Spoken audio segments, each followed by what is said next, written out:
Buenos días. El día de hoy vamos a presentar el tema 2.2, análisis granulométrico. El equipo está conformado por José Manuel López Anota, Lisbeth Flores Cipriano, Víctor Eduardo Martínez Fuentes, Miqueas Mendoza Ramírez y su servidor Leopoldo René García Padilla. ¿Qué es la granulometría? La granulometría permite conocer la medida de los granos de los sedimentos. Mediante el análisis granulométrico se pueden obtener información importante como su origen, propiedades mecánicas y el cálculo de la abundancia de cada uno de los granos según el tamaño dentro de la escala granulométrica. El análisis granulométrico se realiza mediante el tamizado de la muestra. Este permite conocer el tamaño de las diferentes partículas que componen el sedimento al analizar. El análisis por tamizado forma parte de los métodos mecánicos para conocer la granulometría. La granulometría es fundamental en ámbitos de la ingeniería, puesto que ayuda a reconocer las composiciones del suelo, siendo esto muy importante en procesos industriales como lo son la perforación de pozos petroleros para la extracción de materia prima. Esto se logra ya que los lugares donde pretende que haya yacimientos de petróleo tienen ciertas características distintivas para poderse reconocer, ya que si se excavara ciegas, por todos lados solo supondría una pérdida enorme de recursos por parte de una compañía. El tamizado es un método simple que permite separar partículas de diferentes tamaños, al pasarlas a través de un tamiz, un filtro de malla de alambre o colador fino. Puede tamizarse un mismo elemento sólido, sólidos combinados entre sí o sólidos combinados con un líquido, pero no es posible utilizar un tamiz para separar diferentes sustancias líquidas. Los principales usos de los tamices son dos. El hogareño, que es utilizado muy a menudo en cosas cotidianas, como lo es la separación del famoso asiento para la preparación de un agua de horchata, por ejemplo. Y el otro uso sería el industrial. Puede ser para granos, para partículas grandes, como lo es el tamiz estacionario, o giratorio, que separa de manera continua los sólidos. La selección de qué tipo de tamiz utilizar queda a criterio de las necesidades del usuario. Para la elaboración de los tamices en esta práctica necesitaremos madera, mallas de 3 diferentes tamaños, clavos, báscula, flexómetro, brocha, bolsas de plástico para pensar los residuos de cada malla. Procedimiento. Procedimos a armar los tamices con algunos materiales que contábamos en casa. Fueron maderas y mallas de diferente tamaño. Una vez armados los tamices con sus respectivas mallas de 3 diferentes tamaños, los ordenamos de grande a chico. Utilizamos la báscula para saber el peso inicial de, en este caso, la tierra que vamos a pasar por el tamiz, que fue de 200 gramos. Depositamos la tierra en los tamices y procedimos a moverlos por un minuto de forma que fuera pasando por los 3 tamices que ocupamos. Ya que pasó el minuto, separamos cada uno de los retenidos de las mallas para después pesarlos en la báscula. Para finalizar, anotamos el peso del retenido de cada una de las mallas y después del peso final de la tierra para realizar los cálculos necesarios. Bien, ahora para desarrollar la gráfica de la curva granulométrica vamos a hacer lo siguiente. Seleccionamos la columna de datos de la columna de malla. Seleccionamos los valores 1, 2 y 3. También seleccionamos la columna de datos del porcentaje que pasa, los 3 valores. Nos vamos en la opción de insertar en Excel, insertar gráficos y agregamos un gráfico de dispersión. Una vez que ya tenemos la tabla, observamos que en el eje de las abscisas se encuentra la malla, la celda de mallas, y en el eje de las ordenadas se encuentra el porcentaje que pasa. Le agregamos un título a la gráfica y le decimos que es curva granulométrica. Le ponemos también nombre a los ejes, cada uno su respectivo nombre de los que ya se mencionó. Y también arreglamos en el eje de las abscisas. Nos vamos a ver ahí en opciones de eje y le damos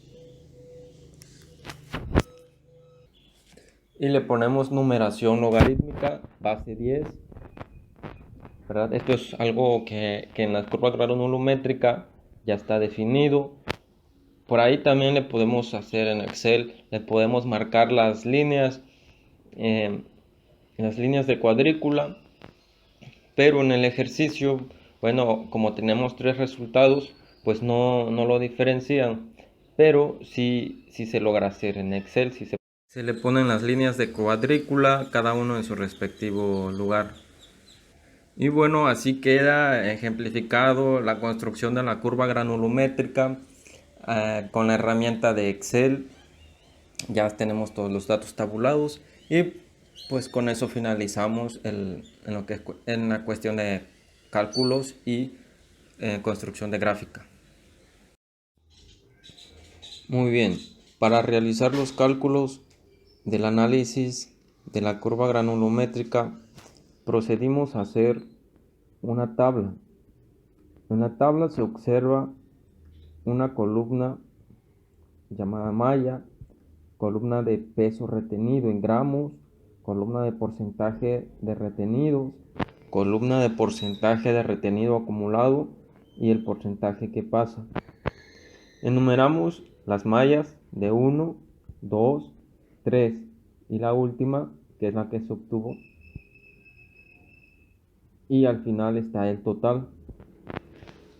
De acuerdo a los resultados de la práctica, para cada peso retenido en gramos de la tierra que se obtuvo, en la malla 1 tenemos de 0, 50 en la 2 y 30 en la 3.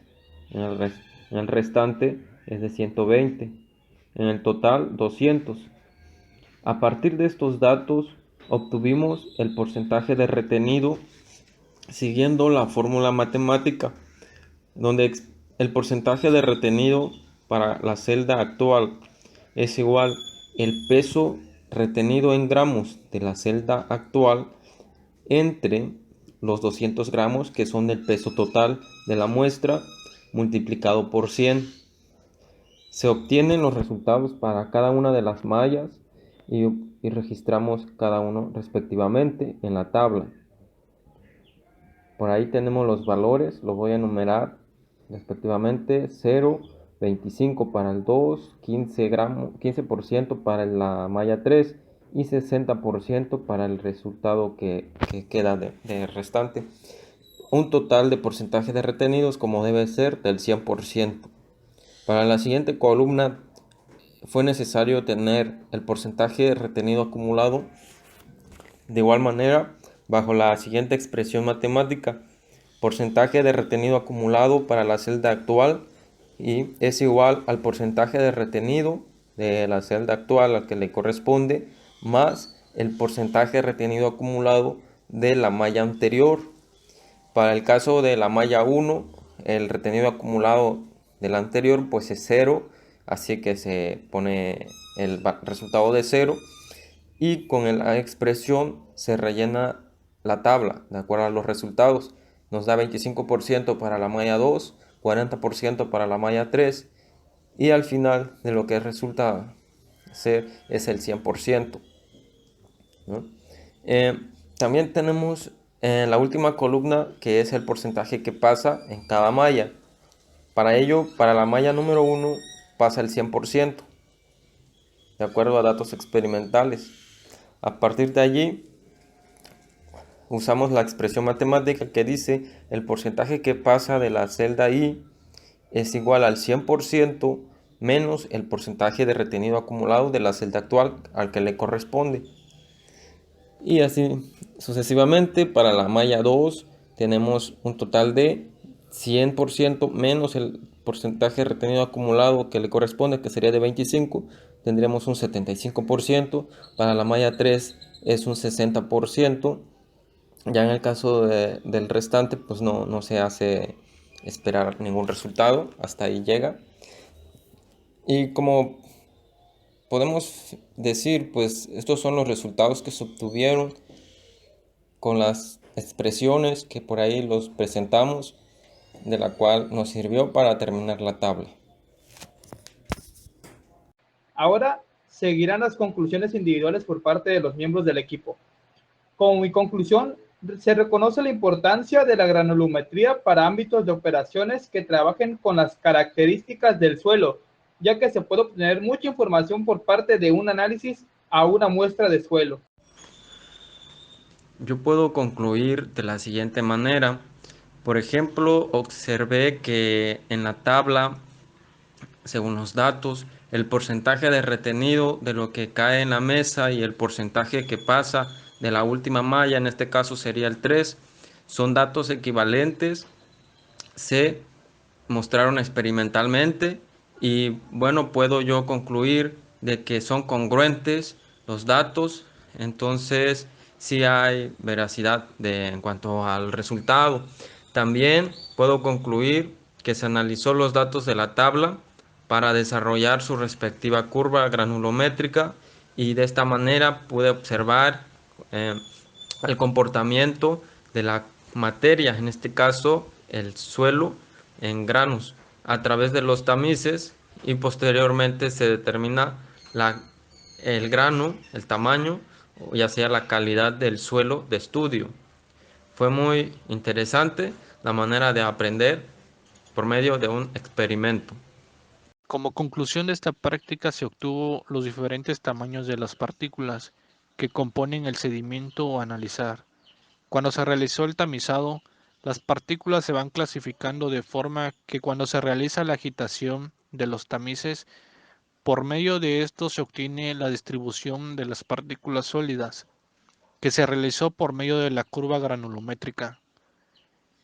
De igual manera, hace que el análisis por tamizado forme parte de los métodos mecánicos para conocer la granulometría. Como conclusión, esta práctica me permitió conocer el tamaño de las diferentes partículas que componen el sedimento a analizar.